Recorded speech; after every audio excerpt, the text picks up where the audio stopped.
എൻ്റെ പേര് മരീന ബിൻസ്. ഞാൻ വെള്ളാപ്പള്ളി ഇടവകയിൽ നിന്ന് വരുന്നു. മനുഷ്യർക്ക് അസാധ്യമായത് ദൈവത്തിന് സാധ്യമാണ്. ഞാൻ നിനക്ക് മുമ്പേ പോയി മലകൾ നിരപ്പാക്കുകയും പിച്ചളവാതിലുകൾ തറക്കുകയും ഇരുമ്പോട് വെള്ളം ഒടിക്കുകയും ചെയ്യും. ഭയപ്പെടേണ്ട, ഞാൻ നിന്നോട് കൂടിയുണ്ട്. സംഭ്രമിക്കേണ്ട, ഞാനാണ് നിൻ്റെ ദൈവം. ഞാൻ നിന്നെ ശക്തിപ്പെടുത്തുകയും സഹായിക്കുകയും ചെയ്യും. മനുഷ്യർക്ക് അസാധ്യമായത് ദൈവത്തിന് സാധ്യമാണ്. ഈ വചനങ്ങളാണ് എന്നിലൂടെ സഫലമായത്. ഞാൻ ഏകദേശം 2019 ഞാൻ ഉടമ്പടി എടുക്കുന്നത്.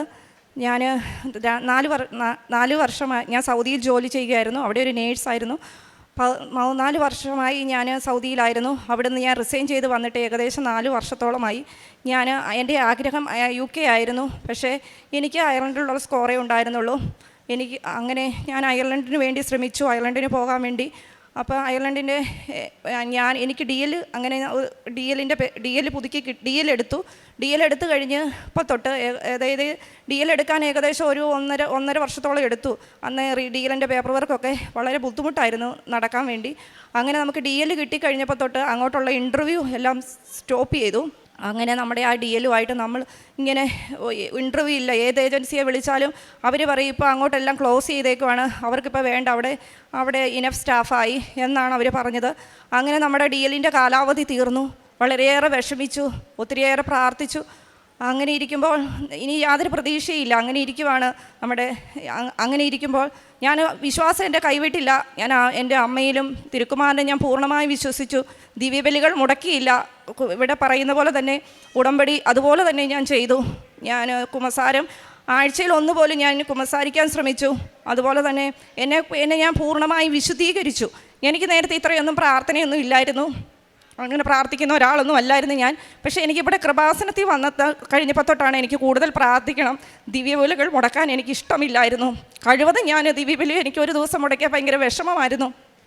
അങ്ങനെയൊക്കെയാണ് പ്രാർത്ഥനാ ജീവിതം മുന്നോട്ട് പോയത്. അങ്ങനെ ഇരിക്കുമ്പോൾ അപ്പോൾ നമുക്ക് DL തീർന്നു, ഇനി യാതൊരു പ്രതീക്ഷയില്ല എന്നിരിക്കുന്ന ഒരു അവസരത്തിൽ ഈ അമ്മയും തിരുക്കുമാരനും എനിക്ക് വേണ്ടി പ്രവർത്തിച്ചു. ആ DL നമുക്ക് വീണ്ടും അവിടെ ഒരു നിയമം വന്നു. നമുക്ക് DL പുതുക്കി കൊടുക്കാനുള്ളൊരു നിയമം വന്നു. അതുപോലെ തന്നെ OETയുടെ കാലാവധിയും തീരുവാ എൻ്റെ. അപ്പം വീണ്ടും ഞാൻ ഇനി OET എഴുതണം. അപ്പോൾ അതും എനിക്ക് വളരെയേറെ വിഷമമായി. ഇനി എന്നാ ചെയ്യും? ഒരു തരത്തിലാണ് ഇവിടം വരെ എത്തിയത്. അങ്ങനെ ഇരിക്കുമ്പോൾ എനിക്ക് OET അവരൊരു പുതിയ നിയമം, അവിടെ ഇൻ്റർവ്യൂ ഒന്നും ഇല്ലാത്തതുകൊണ്ട് അവിടെ നിയമം മാറി. അവർ പറഞ്ഞു OET നമുക്ക് ഇനി DL ഉള്ളവർക്ക് OET നമുക്ക് പുതുക്കി കിട്ടും. അങ്ങനെ എനിക്ക് DLും OETയും എനിക്ക് പുതുക്കി കിട്ടി. അത് കഴിഞ്ഞ് അപ്പോഴും ഇൻ്റർവ്യൂ ഒന്നും തുറന്നിട്ടില്ല നമുക്ക്. പക്ഷേ DL ഉണ്ട്, OET ഉണ്ട്. നമുക്ക് ഇനി ഒന്നോടെ ശ്രമിക്കാൻ പറ്റും. അങ്ങനെ വീണ്ടും ഒരനക്കവും ഇല്ല. അവിടെ അയർലൻഡ് കംപ്ലീറ്റ് സ്റ്റോപ്പാണ്. അപ്പോൾ ഇങ്ങനെ ഇഷ്ടം പോലെ പിള്ളേരിങ്ങനെ പഠിച്ചിട്ട് നിൽക്കുക. എനിക്കൊക്കെ ഇപ്പം എന്നെക്കാളും പുതിയ പിള്ളേർ, ഇപ്പോഴത്തെ പുതിയ പിള്ളേരൊക്കെ ഒത്തിരി പഠിച്ചവരുണ്ട്. ഇങ്ങനെ നിൽക്കുമ്പോഴാണ് നമ്മൾ കൊടുത്ത ഏജൻസി വഴി ഇൻ്റർവ്യൂ അറ്റൻഡ് ചെയ്തു. പക്ഷേ എനിക്ക് ആ ഇൻ്റർവ്യൂവിൽ ഇപ്പോഴത്തെ പിള്ളേരുടെ ഇതനുസരിച്ച് എനിക്ക് അവരുമായിട്ടൊന്ന് കോമ്പറ്റീറ്റ് ചെയ്യാൻ വളരെ ബുദ്ധിമുട്ടാണ്. അങ്ങനെ എനിക്ക് ആ ഇൻ്റർവ്യൂവിൽ ഞാൻ ഫെയിലായി. 3 ഇൻ്റർവ്യൂകളും ഞാൻ ഫെയിലായി. അപ്പം ഞാൻ ഓർത്ത് ഇനി അപ്പോഴൊക്കെ ഞാൻ മാതാവിൽ എനിക്കൊരു സങ്കടവും ഇല്ലായിരുന്നു. ഇൻ്റർവ്യൂ ഫെയിലായിട്ടൊന്നും എനിക്കൊരു വിഷമവും തോന്നിയില്ല. ഞാൻ ഓർത്തു എന്തിനാണ് ഞാൻ വിഷമിക്കുന്നത്? എൻ്റെ മാതാവ് എൻ്റെ കൂടെയുണ്ട്, പിന്നെ ഞാൻ എന്തിനാണ് വിഷമിക്കുന്നത്? എനിക്ക് എന്തോ നല്ലത് തരാനായിട്ടാണെന്ന് ഞാൻ പൂർണ്ണമായി വിശ്വസിച്ചു. ഇതെന്തോ ഒരു നന്മയ്ക്കായിട്ടാണ് ദൈവം ഇതിനകത്ത് എനിക്ക് ഇൻ്റർവ്യൂ കിട്ടാത്തത് എന്ന് ഞാൻ പൂർണ്ണമായി വിശ്വസിച്ചു. അങ്ങനെ ഇരിക്കുമ്പോൾ ഇവിടെ ജപമാല റാലിക്ക് ഞാൻ പങ്കെടുത്തു. ജപമാല റാലിക്ക് പങ്കെടുത്ത് ഞാനും എൻ്റെ ഹസ്ബൻഡും പങ്കെടുത്തു. അങ്ങനെ ഞങ്ങൾ ജപമാല റാലിയിൽ ഒത്തിരി പ്രാർത്ഥിച്ചു മാതാവിനോട്. അത് കഴിഞ്ഞ് ആ ജപമാല റാലി കഴിഞ്ഞ് കറക്റ്റ് 1 മാസം ആയപ്പോഴത്തേക്കും എനിക്ക് ഒരു ഇൻ്റർവ്യൂ, നമ്മൾ പ്രതീക്ഷിക്കാത്ത ഒരു സമയത്ത് ഒരു ഗവൺമെൻറ് ഹോസ്പിറ്റലിൽ നിന്ന് ഇൻ്റർവ്യൂവിന് അവർ നമ്മളെ വിളിച്ചു. അപ്പം ആ ഇൻ്റർവ്യൂ വന്ന സമയത്ത് എനിക്ക് ചറപറാന്ന് അവിടുന്ന് ഇവിടുന്ന് എല്ലാം ഇൻ്റർവ്യൂ വരിക. അപ്പം ഞാൻ അതിൻ്റെ തലേദിവസം അറ്റൻഡ് ചെയ്ത 2 ഇൻ്റർവ്യൂ ഫെയിലായി. പിറ്റേ ദിവസം ഞാൻ പോയിട്ടാണ് ഈ ഗവൺമെൻറ്റിൻ്റെ ഇൻ്റർവ്യൂ, ഞാൻ വീട്ടിലിരുന്നാണ് ഇൻ്റർവ്യൂ അറ്റൻഡ് ചെയ്തത്. ഞാൻ വിശുദ്ധ വസ്തുക്കൾ ഉപയോഗിച്ചു, തൈലം പുരട്ടി, ഉടമ്പടി ഉപ്പിട്ടു. അപ്പോൾ ഞാൻ ഇൻ്റർവ്യൂവിന് അവരെന്നോട് ക്വസ്റ്റ്യൻസ്, അങ്ങോട്ടുള്ള ഗവൺമെൻറ് ഇൻ്റർവ്യൂ വളരെ ടഫാണ്. അവളോട് ഒത്തിരി ക്വസ്റ്റ്യൻ ചോദിക്കും. ഞാൻ പതറിയില്ല. അവിടെ ഇരുന്ന് എനിക്ക് ആരോ പറഞ്ഞു തരുന്നത് പോലെ. അപ്പം ഉത്തരം എനിക്ക് ആരോ പറഞ്ഞതാണ്. ഞാൻ അവർ ചോദിച്ചതിനൊക്കെ ആൻസർ ചെയ്തു. പക്ഷേ എനിക്കൊരു ഞാൻ തന്നെ പറഞ്ഞൊന്നുമല്ല, അതെനിക്ക് മാതാവ് പറഞ്ഞു തന്ന് ഞാൻ പറഞ്ഞു. അത് കഴിഞ്ഞപ്പോഴത്തേക്കും ഹസ്ബൻഡ് എന്നോട് വെളിയിരുന്ന് ഇൻ്റർവ്യൂ കഴിഞ്ഞ് ഞാൻ ഇറങ്ങി വന്നപ്പോൾ എന്നോട് ഹസ്ബൻഡ് പറഞ്ഞു, എടി നീ നന്നായിട്ട് പറഞ്ഞല്ലോ, നീ നന്നായിട്ട് നല്ല ക്ലിയർ ആയിട്ടാണല്ലോ പറഞ്ഞത് എന്നൊക്കെ പറഞ്ഞു. അപ്പം ഞാൻ പറഞ്ഞു, എനിക്കിപ്പോൾ ഉള്ളിലൊരു ഭയമായിരുന്നു. എന്നു വെച്ചാൽ ഇതിൻ്റെ റിസൾട്ട് എന്താവും, അപ്പം ഞാൻ അന്ന് രാത്രി ഇരുന്ന് പ്രാർത്ഥിച്ചു. ഞാൻ ഉറങ്ങാതിരുന്ന് പ്രാർത്ഥിച്ചു. നേരം വെളുത്ത് കഴിഞ്ഞപ്പോൾ ഞാൻ ഹസ്ബൻഡിനോട് പറഞ്ഞു, നമുക്ക് കൃപാസനം വരെ ഒന്ന് പോകാം, ഇവിടെ ഇരുന്നാൽ എനിക്ക് ഒരു സമാധാനമില്ല, കൃപാസനത്തിൽ പോകാമെന്ന് പറഞ്ഞ് ഞങ്ങൾ രണ്ടുപേരും കൂടെ ഇവിടെ വന്നിരുന്ന് പ്രാർത്ഥിച്ചു. ഇവിടെ വന്നിരുന്ന് പ്രാർത്ഥിച്ചു കഴിഞ്ഞ് ഞാൻ അപ്പോൾ ഏകദേശം റിസൾട്ട് നമുക്ക് അവർ പിറ്റേ ദിവസം തന്നെ നമ്മളെ റിസൾട്ട് അറിയിക്കും. അപ്പോൾ ഉച്ചയായിട്ട് റിസൾട്ടൊന്നും, ഞാൻ ഇവിടെ നിന്ന് പ്രാർത്ഥിക്കുന്നുണ്ട്, ഉച്ചയായിട്ട് റിസൾട്ടൊന്നും വന്നില്ല. എന്നിട്ട് ഞാൻ മാതാവിൻ്റെ മുന്നിൽ ഇവിടുന്ന് പ്രാർത്ഥിച്ചിട്ട് നമ്മുടെ ഇവിടെ അപ്പുറത്തുള്ള ഗ്രോട്ടോടെ ഫ്രണ്ടിൽ നിന്ന് ഞാൻ മാതാവിനോട് പറഞ്ഞു, മാതാവേ ഞാൻ പോവുക, റിസൾട്ട് ഒന്നും വന്നിട്ടില്ല, എന്താവുമെന്നും എനിക്കറിയില്ല എന്ന് പറഞ്ഞിട്ട് ഞാൻ എൻ്റെ മൊബൈലെടുത്ത് നമ്മുടെ മെയിൽ ചെക്ക് ചെയ്തപ്പോൾ എനിക്ക് ഈ മാതാവിൻ്റെ മുമ്പിൽ നിന്ന് തന്നെ എനിക്ക് റിസൾട്ട് വന്നു, നീ കൺഗ്രാജുലേഷൻ, നീ സെലക്ട് ആയെന്നും പറഞ്ഞ്. അത് ഞാൻ പൂർണ്ണമായും ഞാൻ വിശ്വസിക്കുന്നു. അതെൻ്റെ കഴിവല്ലെന്ന് എനിക്ക് പൂർണ്ണമായിട്ടും അറിയാം. അതെൻ്റെ ദൈവത്തിൻ്റെ കരുണയാണെന്ന്, എൻ്റെ അമ്മയും മാതാവിൻ്റെ കരുണയാണെന്ന് ഞാൻ പൂർണ്ണമായും വിശ്വസിക്കുന്നു. അതുപോലെ തന്നെ എനിക്കിപ്പോൾ ഞാൻ വിസ കിട്ടി, ടിക്കറ്റ് വന്നു, ഇതെല്ലാം ആയിട്ടാണ് ഞാനിവിടെ വന്നിരിക്കുന്നത്. ഞാൻ എൻ്റെ കസിൻസിനോട് ആരോടും ഞാൻ പറഞ്ഞിരുന്നില്ല. അപ്പോൾ എനിക്കിനി ഞാൻ മാതാവിനോട് പറഞ്ഞായിരുന്നു, മാതാവ് ഞാൻ ഇവിടെ വന്ന് സാക്ഷ്യം പറഞ്ഞിട്ടേ ഞാൻ എല്ലാവരോടും പറയുള്ളൂ. അത് ഞാൻ ആ റിസൾട്ട് വരുന്നതിന് മുന്നേ തന്നെ മാതാവിനോട് ഞാൻ പറഞ്ഞു, മാതാവ് നിൻ്റെ അടുത്ത് ഞാൻ സാക്ഷ്യം പറഞ്ഞിട്ടേ ഞാൻ എല്ലാവരോടും പറയുള്ളൂ.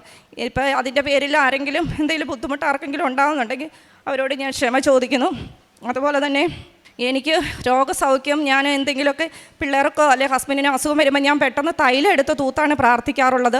ഹസ്ബൻഡിന് ഇതുപോലെ കണ്ണിലൊരു ഫംഗൽ ഇൻഫെക്ഷൻ വന്നു. അപ്പോൾ ഞങ്ങൾ ഡോക്ടറെ പോയി കണ്ടപ്പോൾ ഡോക്ടർ പറഞ്ഞു ഇത് ഫംഗൽ ഇൻഫെക്ഷൻ ആണെന്ന്. അപ്പോൾ അവർ ഹൈഡ്രോകോർട്ടിസം കൂടിയ ക്രീം കൊടുത്തപ്പോൾ എനിക്ക് പേടിയായിരുന്നു ഹസ്ബൻഡിൻ്റെ കണ്ണിലത് പുരട്ടാൻ. അപ്പോൾ ഞാൻ എന്നെ മാതാവിനോട് എന്നും തൈലം തൂത്ത് ഹസ്ബൻഡിന് വേണ്ടി പ്രാർത്ഥിച്ചു. അത് കഴിഞ്ഞ് ഞങ്ങൾ വീണ്ടും പോയി ചെക്ക് ചെയ്തപ്പോൾ അത് മാതാവ് അത്ഭുതകരമായ സൗഖ്യം തന്നു. ഹസ്ബൻഡിന് യാതൊരു കുഴപ്പമില്ല, ഇപ്പോൾ കണ്ണിന് ഇൻഫെക്ഷനൊന്നുമില്ല. അതുപോലെ തന്നെ എൻ്റെ മക്കൾക്കും ഒത്തിരിയേറെ അനുഗ്രഹങ്ങൾ ദൈവം തന്നു, എനിക്ക് ഒത്തിരിയേറെ അനുഗ്രഹങ്ങൾ തന്നു. ഇത് ഞാൻ എൻ്റെ മാതാവിനും തിരുക്കുമാരനും കോടാനുകോടി നന്ദി പറയുന്നു. അയർലൻഡിലാണ് ഞാൻ പോകുന്നത്. 18-ാം തീയതി ഞാൻ ഇവിടുന്ന് പോകും, 19-ാം തീയതി അവിടെ എത്തും. ഒരു ഗവൺമെൻറ് ഹോസ്പിറ്റലാണ് എനിക്ക് ഇൻ്റർവ്യൂ കിട്ടിയിരിക്കുന്നത്, ലിമറിക് ഹോസ്പിറ്റലാണ്. ആത്മീയ ജീവിതം ഒത്തിരിയേറെ ആത്മീയ ജീവിതത്തിൽ ഞാൻ ഇതുപോലെ പരിശുദ്ധ കുർബാനയൊന്നും ഞാനെന്നും കാണുന്ന ഒരു വ്യക്തിയൊന്നും അല്ലായിരുന്നു. പരിശുദ്ധ കുർബാനയിൽ എനിക്കിപ്പോൾ എന്നും കാണാതിരിക്കാൻ പറ്റത്തില്ല. അതുപോലെ ഞങ്ങൾ പ്രാർത്ഥനാ ജീവിതം എൻ്റെ ഹസ്ബൻഡിൻ്റെയും പിള്ളേരുടെയും ഒത്തിരി ആത്മീയതയിലോട്ട് ഞങ്ങൾ വന്നു. പ്രേക്ഷിത പ്രവർത്തനം ഞാൻ നമ്മുടെ ഇവിടുന്ന് കൃപാസനം പത്രം ഞാൻ കൊണ്ടുപോയി ബസ് സ്റ്റാൻഡുകളിലൊക്കെയാണ് കൊടുക്കാറ്. അത് എനിക്ക് യാതൊരു ചമ്മലും ഇല്ലാതെ ഞാൻ കൊടുക്കും. അതുപോലെ തന്നെ ആദ്യമേയൊക്കെ എനിക്കൊരു ചെറിയ ബുദ്ധിമുട്ടുണ്ടായിരുന്നു, ഇങ്ങനെ കൃപാസനം പത്രം കൊടുക്കാനൊക്കെ ഒരു ബുദ്ധിമുട്ടായിരുന്നു. ചിലരൊക്കെ വേണ്ടെന്നൊക്കെ പറയുമ്പോൾ ഒരു വിഷമമായിരുന്നു. അത് കഴിഞ്ഞ് പിന്നെ ഞാൻ ഇവിടെ വന്ന് അച്ഛൻ്റെ ധ്യാനത്തിൽ അച്ഛൻ പറയാറുണ്ട്, അങ്ങനെ വേണ്ടെന്ന് പറയുമ്പോഴാണ് നമുക്ക് കൂടുതൽ അനുഗ്രഹം കിട്ടുന്നതെന്ന്. അപ്പോൾ ഞാൻ അവർക്ക് വേണ്ടി പ്രാർത്ഥിക്കും. അവർ വേണ്ടെന്ന് പറയുമ്പോൾ അവർക്ക് മാതാവിനെ അറിയത്തില്ലാഞ്ഞിട്ടാണ്, എന്തെങ്കിലും മാതാവിനെ അവർക്ക് മനസ്സിലാവുമ്പോൾ അവർ മാതാവിൻ്റെ അടുത്ത് അവരും വരണേന്ന് പറഞ്ഞ് ഞാൻ പ്രാർത്ഥിക്കാറുണ്ട്. അതുപോലെ കാരുണ്യ പ്രവർത്തികൾ എന്നെക്കൊണ്ട് പറ്റുന്ന രീതിയിൽ ഞാൻ ചെയ്യാറുണ്ട്. ഞാനിവിടെ സാക്ഷ്യം പറയുന്നത്, ഞാൻ മാതാവിനോട് പറഞ്ഞായിരുന്നു ഞാൻ അവിടുന്ന് നീന്തി വന്ന് സാക്ഷ്യം പറയാമെന്ന്. അങ്ങനെ തന്നെയാണ് ഞാനിവിടെ സാക്ഷ്യം പറയുന്നത്. ദൈവം ശാസിക്കുന്നവൻ ഭാഗ്യവാനാണ്. സർവശക്തൻ്റെ ശാസനത്തെ അവഗണിക്കരുത്. അവിടുന്ന് മുറിവേൽപ്പിക്കും, എന്നാൽ വച്ചുകെട്ടും. അവിടുന്ന് പ്രഹരിക്കും, എന്നാൽ അവിടുത്തെ കരം സുഖപ്പെടുത്തും. ജോബിൻ്റെ പുസ്തകം 5-ാം അധ്യായം 17 മുതലുള്ള 4-ാം അധ്യായം 17 മുതലുള്ള തിരുവചനങ്ങളാണ് നാം ശ്രവിച്ചത്. കർത്താവ് ശാസിക്കുകയും ശിക്ഷിക്കുകയും ചെയ്യുമ്പോൾ ഒരു മകനെ എന്ന പോലെ മകളെ എന്ന പോലെ അവിടുന്ന് നമ്മെ വഴി നടത്തുമ്പോൾ അതിൽ ഉയർച്ച താഴ്ചകളുണ്ടാകും. ഈ ഉയർച്ച താഴ്ചകളിലും നിരാശരായി പോകാതെ കർത്താവിൻ്റെ കരം പിടിച്ചുകൊണ്ട് തന്നെ മുമ്പോട്ട് പോകുവാൻ എങ്ങനെയാണ് മെറീന ബിൻസ് ശ്രമിച്ചത്? താൻ മിക്ക ഇൻ്റർവ്യൂവിനും താൻ ഫെയിലാകുമായിരുന്നു. എന്നാൽ അപ്പോഴൊന്നും തനിക്ക് യാതൊരു വിധത്തിലുള്ള ഒരു നിരാശ തോന്നിയിട്ടില്ല. എനിക്ക് ഏതോ നല്ലത് തരുവാൻ വേണ്ടിയിട്ടാണ് എനിക്ക് ഇപ്പോൾ ഈ ഒരു ഫെയിലിയർ എനിക്ക് വന്നിരിക്കുന്നത്. ആ ഒരു ചിന്തയാണ് ഈ മകളെ മുമ്പോട്ട് നയിച്ചത്. തൻ്റെ പ്രാർത്ഥനാ ജീവിതത്തിൽ നിന്നോ താൻ ചെയ്തുകൊണ്ടിരുന്ന പ്രേക്ഷിത പ്രവർത്തനങ്ങളുടെ തീഷ്ണതയിൽ നിന്നോ ഒന്നും പിന്മാറുവാൻ മെറീന ഒട്ടും തന്നെ സമ്മതിച്ചില്ല. അങ്ങനെ ഇന്ന് തനിക്ക് അയർലൻഡിലേക്കുള്ള, അതായത് ഇന്നിപ്പോൾ പഠിച്ചിറങ്ങുന്ന കുട്ടികൾ അവർ വളരെ ടാലൻറ്റഡാണ്.